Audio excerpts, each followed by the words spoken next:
Welcome back to Dropped In. I am so excited to welcome Jessica Burgio back to Dropped In.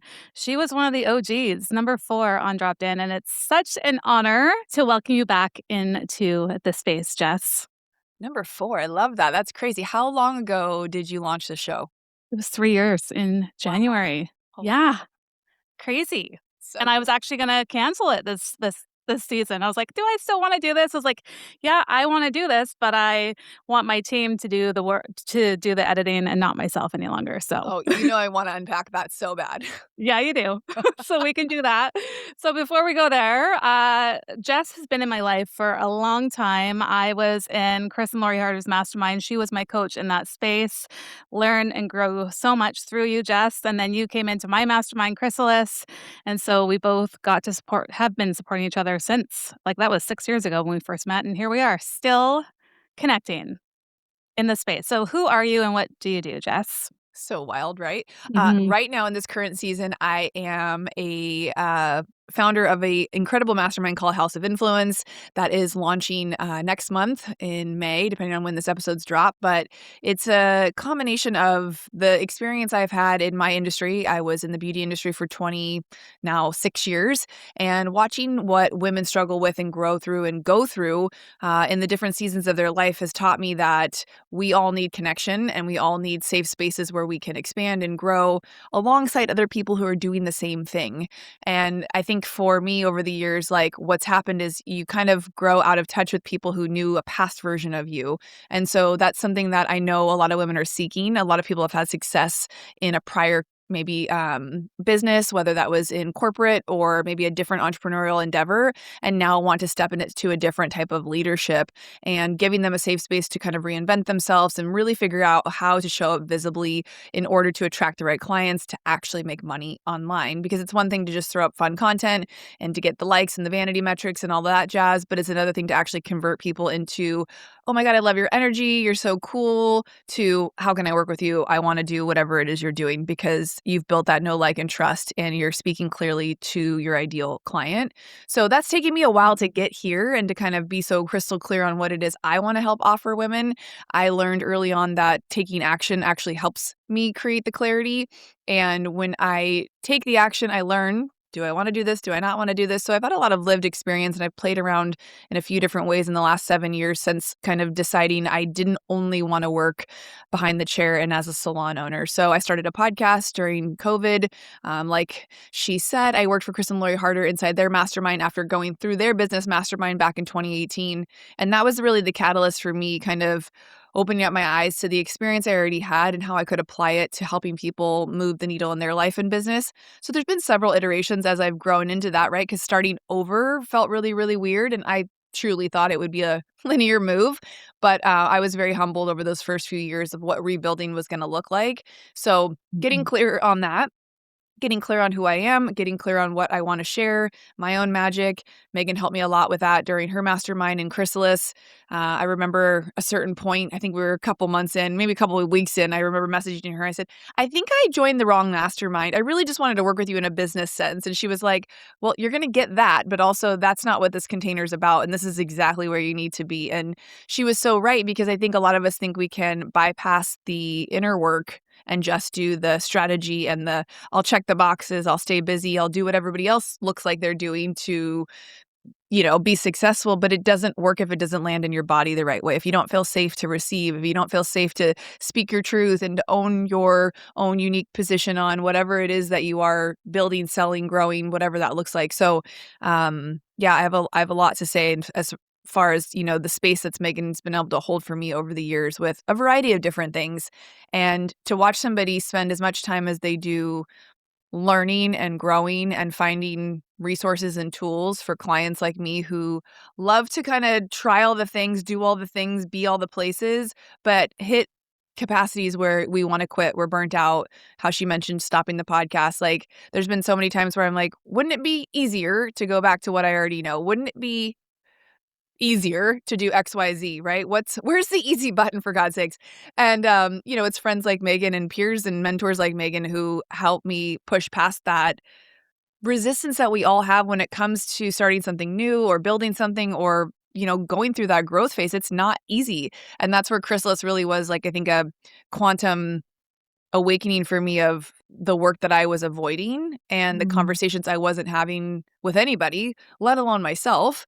And so we did a variety of different things inside that container. And, just the work that you do speaks volumes to the quantum jumps that people have had once they work with you. So you guys don't avoid the things that feel kind of like unknown or even a little bit outside of what you're used to when it comes to the level of success you've had in the past, because I promise you whatever got you where you are now isn't going to be the thing that gets you to where you probably ultimately want to go.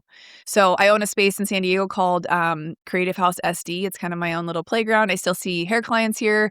We host in-person events and I have my podcast here. Oh, I'm flooded with shivers, and I could, like, literally bawl my eyes out. Oh, and I'll pay you later for all the kind things you said. This is payment enough to come on the podcast and get to like share our growth together because I mean, Oh. watching you, obviously, when you put out the mastermind, it was an immediate, I was like, tell me more. What is this? And she did tell me what it was. It wasn't like I didn't know what I was getting myself into. But I think we see what we want when someone else Mhm, has something. I watched Megan's growth online and I was like, okay, she's figuring all these things out. She's taking action because that's something that Megan is really good at is like putting the blinders on and like going to work. She's not afraid of the hard work. She will sit in, solitude and grind some stuff out. She's just able to do that. Not all of us are built like that. A lot of us need accountability. We need somebody to help us with taking the action and understanding maybe why we're procrastinating. Why are we getting in our own way? What is the bottleneck? Do you believe that you don't deserve it or do you literally not know how to do it? There's a big difference between that. And now with all the resources we have online, like I really don't think anybody doesn't know how to do something anymore. I think it's the willingness to try and to look mhm, like a new person starting over. It's very humbling when you're in the mhm. online space when you built your whole business maybe prior in a brick and mortar like I did. Yeah. Oh my goodness. It is just so inspiring to see how far you've come, and I feel like your presence, Jess, like you are dropped in, like you are crystal clear on who you are, who you're here to serve. And I remember during your breakthrough day, remember that you were gonna cut the ribbon to the creative house, and look at you freaking did it. You Yeah. have the creative house. So let's hear more about that. Let's hear more about the mastermind. I mean, she is the top 1.5 percenter in podcast world. It's not easy to achieve. So Jess, you are the OG. You are the light. Really, you are just so persistent. And I just love seeing the growth and expansion that you've created for yourself within your life personally and professionally and online. And yeah, so let's hear about all of the gifts that you have to offer because I know you have a mastermind that's coming up that everybody needs to stop what they're doing and sign up yesterday. Sign up yesterday. See, that's what good friends will do for you, right? When they show up and they talk, just like speak life into you. Honestly, I think this container was built out of the need that I know that there's so many people who are not beginners, but they feel like they are a beginner now in this season, and that's not the truth. You've probably already built something, like I said before, a career, business, some kind of reputation in another field, and you've probably made a bunch of money, or maybe you've made, 6 figures plus. You maybe led some teams. I just realized as I was doing my one-to-one coaching, I work with a lot of high achieving women, and in the beginning, when I started my coaching, it was really about I wanted to help everybody, right? You want to help someone who's just like 2 steps behind you. And I realized I'd already done that for 18 years in mentoring different stylists as they came up in the assisting programs that I would run. But the real people that I was able to help move the needle were people who were a little bit more seasoned like me. And I think there's resources for the beginner stage people that you can still give if that's where you're at.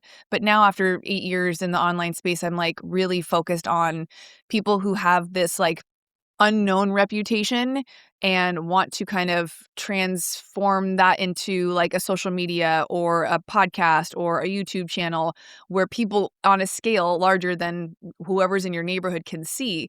And I know that comes because I've done it myself and I've seen people hide behind their past successes. because they've never had to be visible before. They don't know what that looks like. Maybe their brand wasn't their name. Like a woman right now who joined the mastermind, she's owned a med spa for 20 years. She's a doctor, and she's in her Mhm. 50s and she really wants to speak more into the female thought leadership space. She wants to develop a keynote, but really she was also lacking that female connection and having peers to sit with and share the wins and the losses and the growth with. And so I've really intentionally curated this is an application based only mastermind on who gets into this room.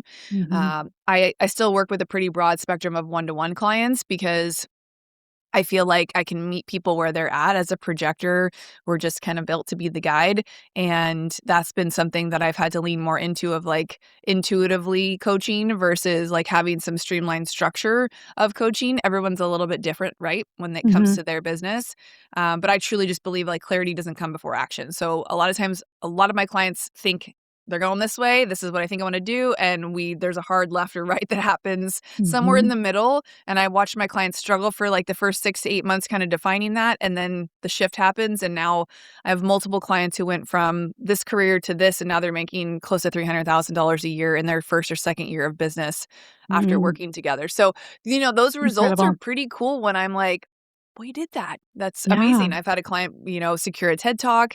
Almost all of my clients end up starting a podcast. I don't push it. I'm like, "If this is something that you feel called to do, you should. Otherwise, let's get you dialed in as the best podcast guest because I Mhm. think there's a art to storytelling and selling, and just sharing your expertise and knowledge that you can connect with people on a soul level when you're gifted a spot on someone's podcast. Mm, beautiful. I think what you're doing is so important too, just because there's so many individuals like myself who are brilliant at their craft, right? Like I know I am powerful at the work that I facilitate. One thing I don't love doing is marketing myself and showing up online and like I'm learning, I'm growing, I'm expanding and figuring out how to do it, but it's not natural, right? And so when these individuals come into your life and have this high level of success that they've created, but don't necessarily know how to show up online and don't necessarily know or feel comfortable being seen in that space. Like it's such a huge asset that you have to offer because you've been doing the do for so long and you've mastered it, haven't you? I remember the first time when I was in that mastermind, they pushed us to go live, and that was on Instagram. Of course, who everyone knows about going live on Instagram. It's nothing new anymore, but back then, I had never done a live, and I remember distinctly forcing myself to do that live, and it's like ripping the Band-Aid off. The first podcast few episodes were terrible, and the first few anythings aren't gonna feel comfortable because 'cause you've never really done them before. But if you Mhm. put a pair of scissors in my hand and you tell me to cut any sort of hair, any texture on anything, I can do it because I've been doing it for 20 something years. You can give me a color challenge, I won't think twice about it. I'll know exactly what to formulate, exactly what to do. The confidence is built in already. It's in my bones, right? Mhm. And so how can we expect to have that in other areas unless we put the reps in?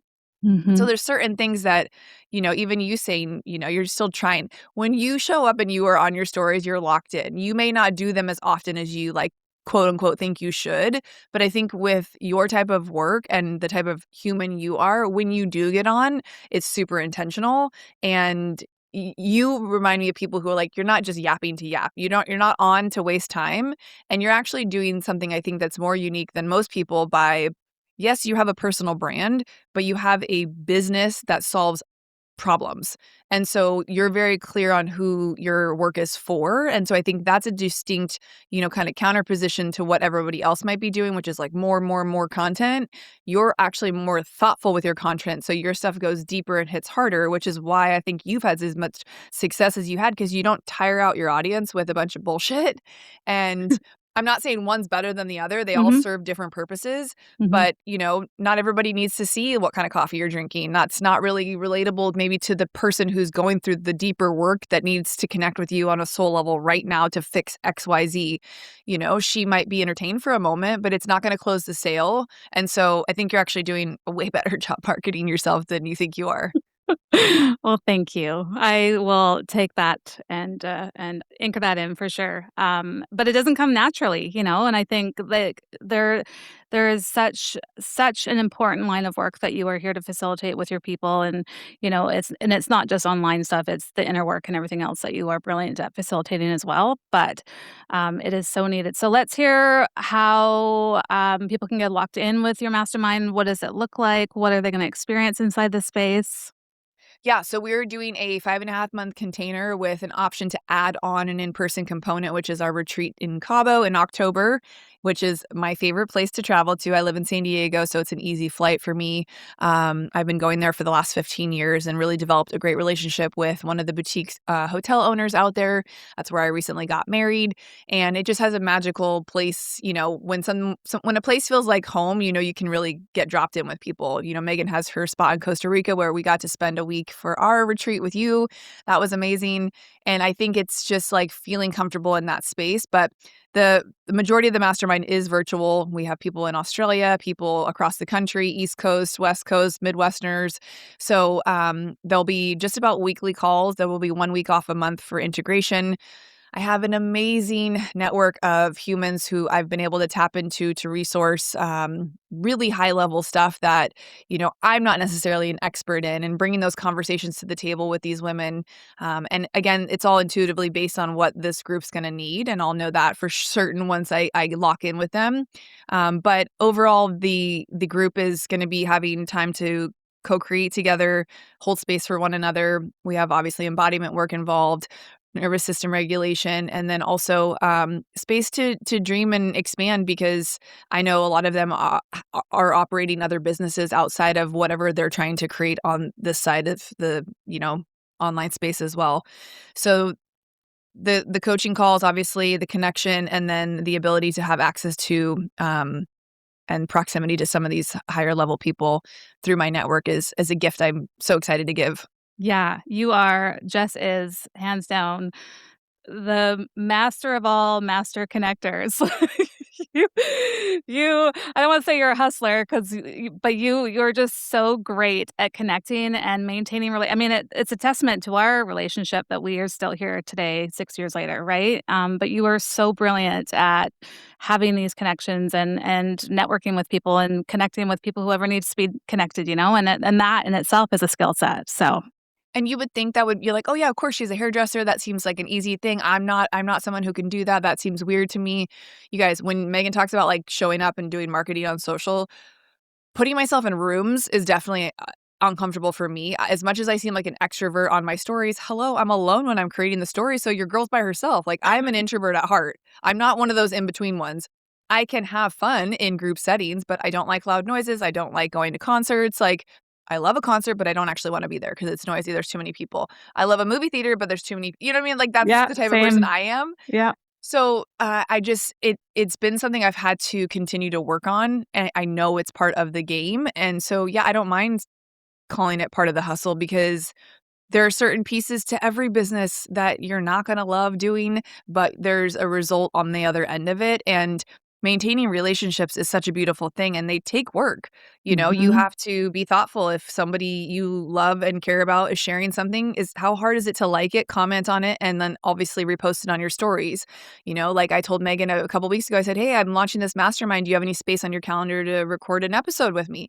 It's hard to ask for things, but knowing that we have a pretty reciprocal relationship, I feel like we've both made enough deposits in the tank that either of us could ask for anything and we would just do it. You know, Mhm. "Hey, can you send this out to your email list?" "Of course, no problem. Send me the copy." "How can I make it as easy for you as possible to help me?" You know, and vice Mhm. versa. And I think those relationships take time to build. Yep. And just like Megan worked with me in context in the other mastermind, I joined one of her programs. It's just like sometimes those investments look different, right? It's time, it's maybe money, it's showing up to someone's event, it's resharing their podcast episode, it's leaving a rating and review and taking a screenshot. There's a lot of ways that don't cost a lot monetarily that you can be supportive of people, and get into their world, especially if you want them as a mentor or a peer or even a friend. Mhm. or someone just to follow you on social media. Yeah. So I think I have learned the skill of, developing those relationships. And Mhm. luckily, I do have a really cool skill to leverage, which is hair and makeup. And so it's a pretty easy way, or has been, for me to get into rooms that maybe I wasn't ready to invest in yet, by offering my services and getting myself there. So I've definitely utilized that several Mhm. times over. But then also I get invitations to be in certain rooms, or trades, because people love my energy. They know I will bring a lot to the room, but then also, you know, um, yeah, add value. So that means the world too. And also Mhm. the thing she mentioned about my podcast being a top 1.5% podcast, guys, it's not based on downloads. I'll tell you that, knowing what my downloads are. It's based on the consistency of taking the action. I've taken Mm. one pause from the podcast, which was about 4 or 5 months. And I did that because I was feeling unclear about where I was going with my Mm. content, and I didn't want to put out content that wasn't intentional. I have a team that I pay. So I'm like, I'm not paying for these episodes to be produced if I'm not really clear on my messaging, what I'm talking about, who I'm serving. Because at the end of the day, my podcast is still part of my business. It's not just like an entertainment platform. Otherwise, I would just do lives on Instagram and throw them up as a reel or something. Yeah. There's a lot of ways to do content, but when you're being intentional about certain things, it's important. And same goes with relationships. Mhm. Yeah.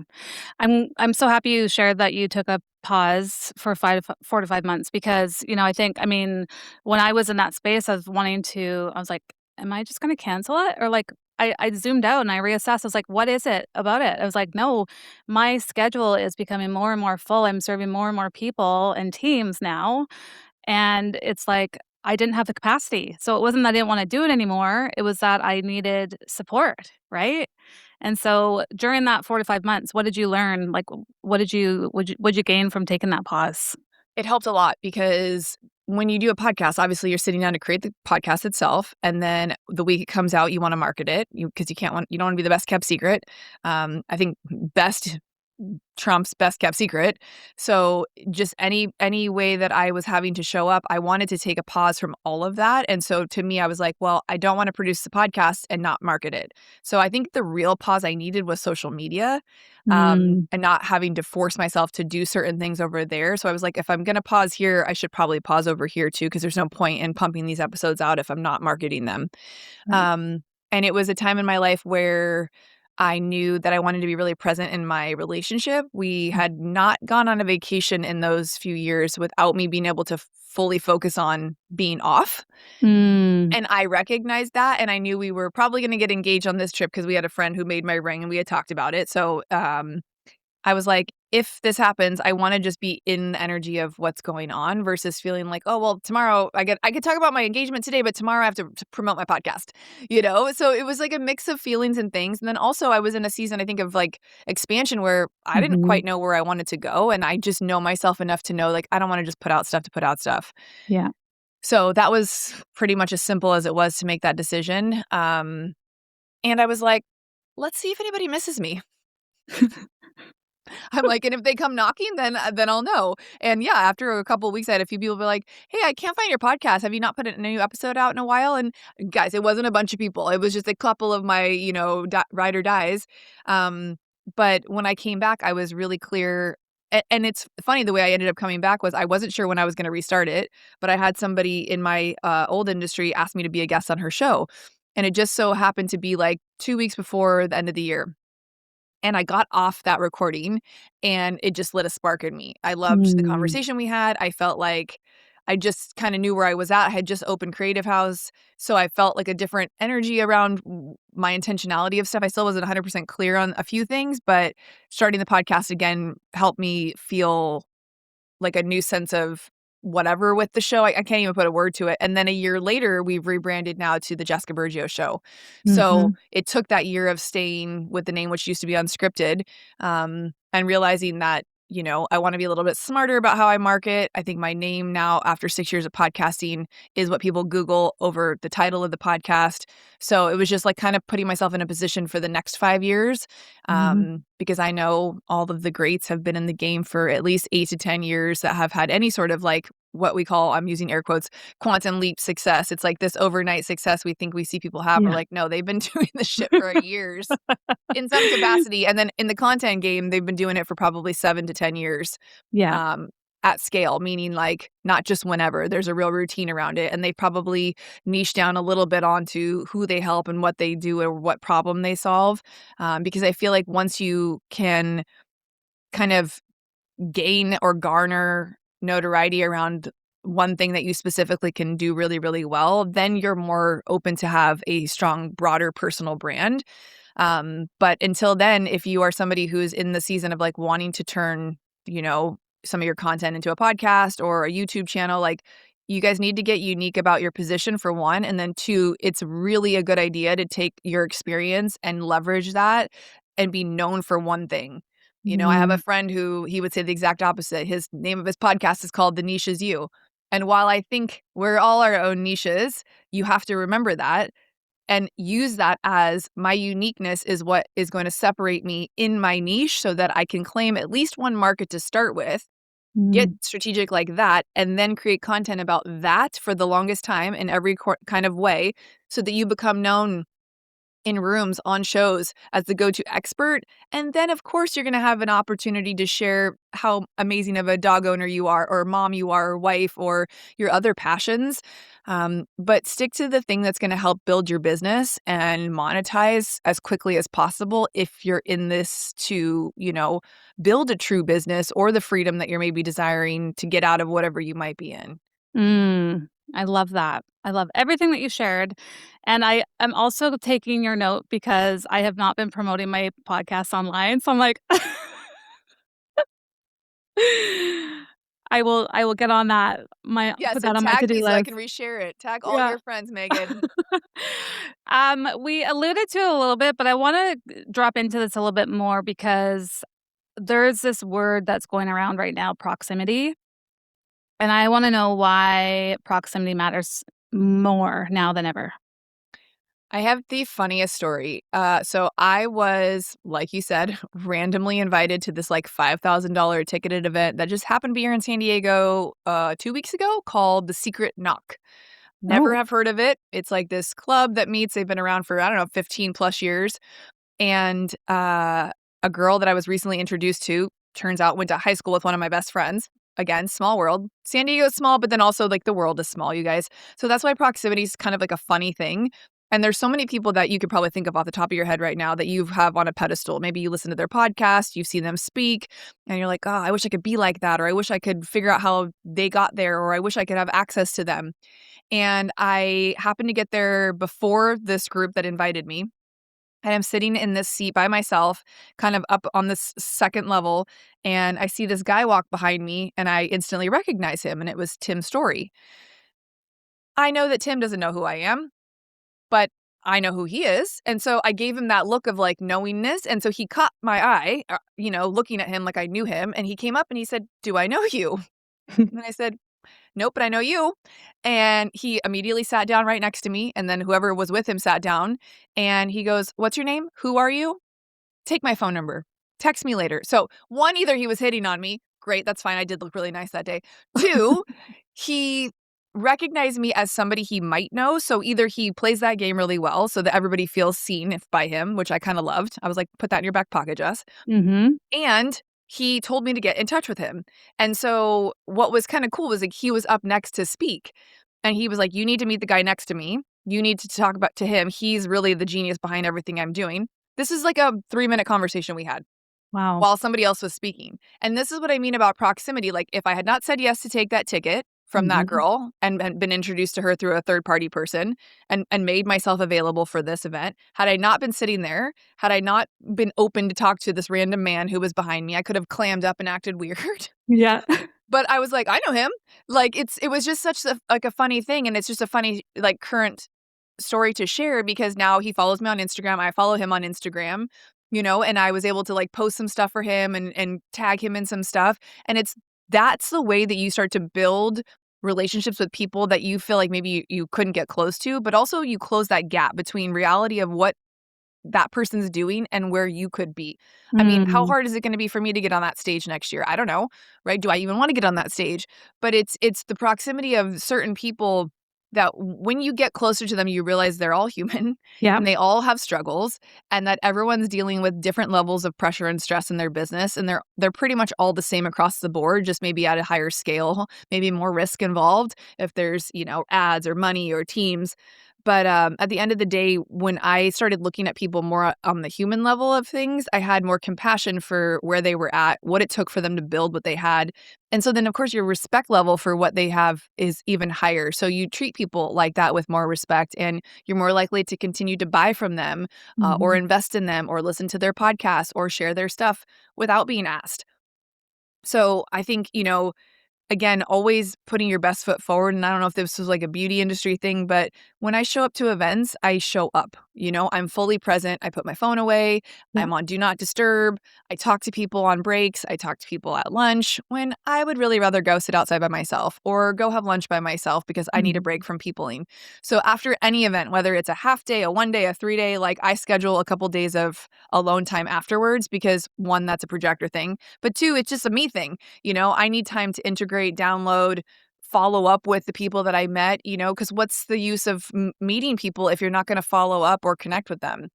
So I Mhm. do that through a variety of like in-person stuff and also online communities I've joined just to meet, local people or people who are across the country. Like, look how far away we are from each other. I'm in San Diego. You're all the way, it's so far away.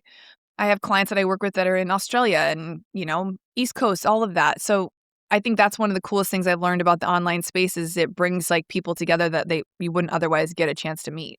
And 100%. honestly, this to be true. The podcast has been the biggest catalyst for delving in and having deeper relationships with people quicker because Yep. when you get to spend 30, 45 an hour talking with someone, really getting to know them, hearing their story, giving them an opportunity to talk and share their life and their, passions and joys, immediately like that, I want to be friends with this person. I vibe with them. Or like, oh my God, that was great. Thank you so much. And, maybe they're not going to be in your inner circle, but they're someone who you gave something to. And so now it's like you have that kind of reputation with them. And my reputation is very important to me. And so that's why it's nice to hear that I'm like a super connector for people because I'm always like, "Oh, you gotta meet so and so. Oh, you gotta read this book. Or you gotta do this," It's Yep. like I can't help it. Yeah, it's a skill set to have, that's for sure, 100%. I have a dear friend, Megan, who's I call her a master connector too. She's connected me with so many different people. She connects everybody with everybody. Marsha's a connector too. Like, she's maintained this relationship with Tosca Reno.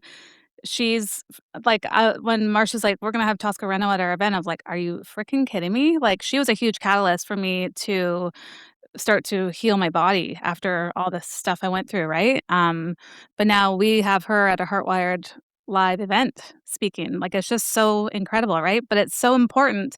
I love how intentional you are with everything you do, Jess. Like, that is a skill set too, right? Because some people can just go to an event, pay the money, it's like surface. It's like, yeah, I'll take the notes. Will I even read the notes? Will I even integrate what I just took in? Right. But you are intentional about taking that time to actually integrate and to give yourself that reset, and honor your energy and all that. So yeah, you're intentional with everything you do, from what I see, anyways. I mean, I really try, and I think it is a skill set that anybody can develop, even if it feels awkward for you in the beginning, and it was really, like, beautifully reflected back to me when we started hosting our in-person events here at Creative House called the Entrepreneur Success Series. I want to go to those. Every time I see them, I'm like, I want to be there. We literally bring in 3 guest speakers. We do, like, a quick 10-minute power, share your best cheat code for success in life or business, and then we open it up to conversation with the room, and we don't pay for our speakers to come. And to get 3 speakers every single month for almost a year straight, like, you gotta know some people, and we're Yeah. local, so it was so cool to get yeses from pretty much everybody that we asked without very much return, like, a little bit of social media proof, a few photos, I mean, the room's small where we got 20, 25 people. It wasn't like there was a room of 200 where they had like a keynote opportunity, but because I had built relationships, whether they'd been on my podcast, my partner had relationships with a lot of people too. We had videographers working for us for free. We had DJs coming in for free. We had Wow. sponsors with liquor and like, it was just a really cool thing. And actually one of my good friends who was in the personal training gym space said that, that was his cheat code, was relationship building and, your relationship capital. And he talked about the fact that, like, I had called him the week before and I was like, "We'd really like a man. We have 2 great women speakers, but, like, I feel like you'd be a great, you're a business owner. You've gone through the challenges with shutdowns and team and all of this. And so do you want to come speak?" And he was like, "This is not my jam. I do not like to speak." And I was like, "Yeah, but you're so great. Like, I think you would be great at this." And it's so funny. He, like, fought it because I could tell he was very uncomfortable, especially in the smaller rooms actually make people more uncomfortable. Yeah. But he did a great job, and it was nice to have that reflected in front of the group that, like, we had built a relationship over the years. We met at the gym, and we were Mm. both competing, like, 10, 12 years ago. We knew each other before we were married and had kids and all the things, so, I hadn't asked a favor of him probably ever, and so the one time I did cash one in, he said yes.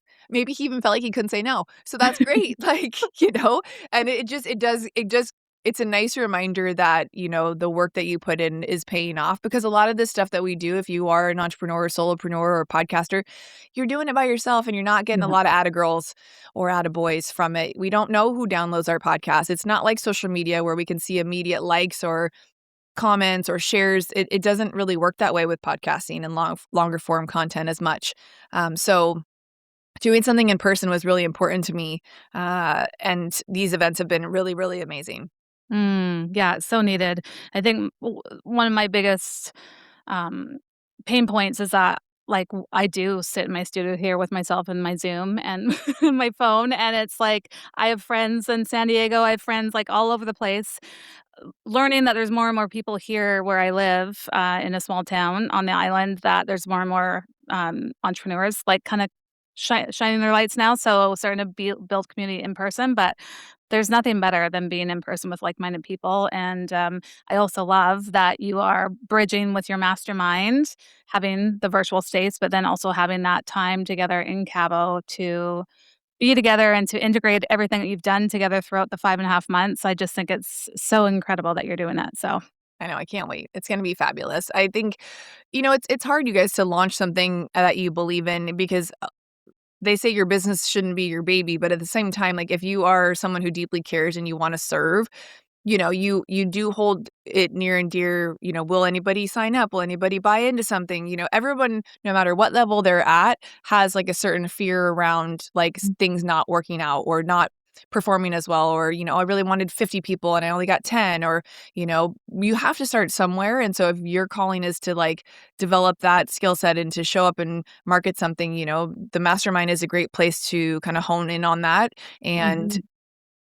work on that visibility piece if it's something that you struggle with or know that you need to create more intentionality around. Like, Megan, you'd be great to be in this room. Gotta get her in there, you guys. Get her in there. Get her in there. I would love to be in there. I am in so many spaces right now, I just literally don't have the capacity, but, you know, it's not a no right now. We'll see. And that's the thing too, you guys, knowing where you're at capacity wise, like, that's such an important thing to tap in. I Mhm. have, really flexed that muscle of saying no to certain things. So, like, the lady who invited me to that event, it was a 3-day event. And I knew from the jump that I couldn't do 3 days in a row. It had evening components to it too, where you actually got to network and do a bunch of stuff. And I was like, that's going to be a no for me. So I told her from the beginning, hey, if you want to give this ticket to someone who can go for the full 3 days, I understand, but I can only go one. Which Mm. day should I go? And she's like, come the first day. I'm like, perfect. So knowing your capacity too, so that you never feel resentful or you're not mad at yourself for saying yes to something you should have said no to. That's Mhm. really important. It's like how I took the time off with my podcast because Yeah. I wanted to say no to something so I could say yes to the time with my husband and actually be present. So that Mhm. is a huge, like, muscle that a lot of you guys need to work on flexing more of. It's like, what can you actually, like, say no to so that you have more space and capacity for things that you wanna call in or that you're currently even involved in right now. Mhm. 100% capacity is legit everything. I'm actually creating a program on it, Jess, for I I've love I've it. I've been working with, a corporate team right now. I'm learning so much about capacity, and I'm like, "Oh, thanks for all." The market research. Totally. The market research is, like, nonstop, full stop. So, yeah, anyways, but yeah, it's capacity is everything. So, I could be here with you all day, Jess. You are just such a gift, such a light. So when does the mastermind start, so we can make sure that this gets dropped? Officially May 1st. May 1st. Okay, we'll make sure it's dropped. before then, everybody start the car, sign up. Jess is the real deal for real. And how can people connect with you and follow you on all the places, all the spaces? I love Instagram. Come over there. It's at Jessica Burgio. I love a good long voice note. So tell me a little bit about yourself, where you're at in the season, what you need. And if it's not me in the House of Influence, then I will certainly direct you in the right way. That's my favorite thing to do, whether it's a mentor, a podcast, a book, a friend. That is literally my love language. So let me gift that to you. And then if you want to tune into more of my no fluff, no BS, learn some shit podcast, it's the Jessica Burgio Show, where we have some really great conversations. I do a lot of solo episodes, but I also have some really great guests on the show as well. You certainly do. Certainly do. Before we say goodbye for now, what is a message of hope that you can share with the listeners for those who might feel like quitting or throwing in the towel? Oh my gosh. That feeling's never going to go away. It's just something that you have to build a deeper level of capacity for, knowing that that will go. And if you have to change your routine to have a better level of capacity, like I have a non-negotiable Friday yoga class that no matter what, I try to go to because it is my reset. It is my sacred space and time. And I will tell you, even this morning when I got to yoga, I was having some deep, dark thoughts just about life in general. But by the time I Mm. got done with yoga and did a little cardio, took a shower, took my saffron, I was like, she's back. So those moments will come and they will come often. The more that you put on your plate, the more that you bring into your world. But know that you're no different than anybody else. And we all struggle with those same feelings of wanting to quit and give up often. But if it's truly something that needs to be addressed, like talk to the right people who are going to give you some sound advice or be able to be there for you. If you're looking for someone to tell you to cute quit, you know who to call. We all have those people that are like, yeah, fuck that. Or you have those friends that are going to push you to say, hey, maybe you just need to go get a massage Mm, and put your phone down for today. You know, I recently saw a guy took, I think it was 7 weeks off of screen time. Can't mm, remember who it was that I fell across his Instagram. And I was like, I don't know if I could take 7 weeks off, but maybe you just need 7 hours or 7 days, you know, to get a higher level version of what you're actually feeling, like a high capacity view of like, am I actually in my feels? Is something not working? And then take a step from there. But if you're mhm. someone like me, what I would do is I have friends like Meghan.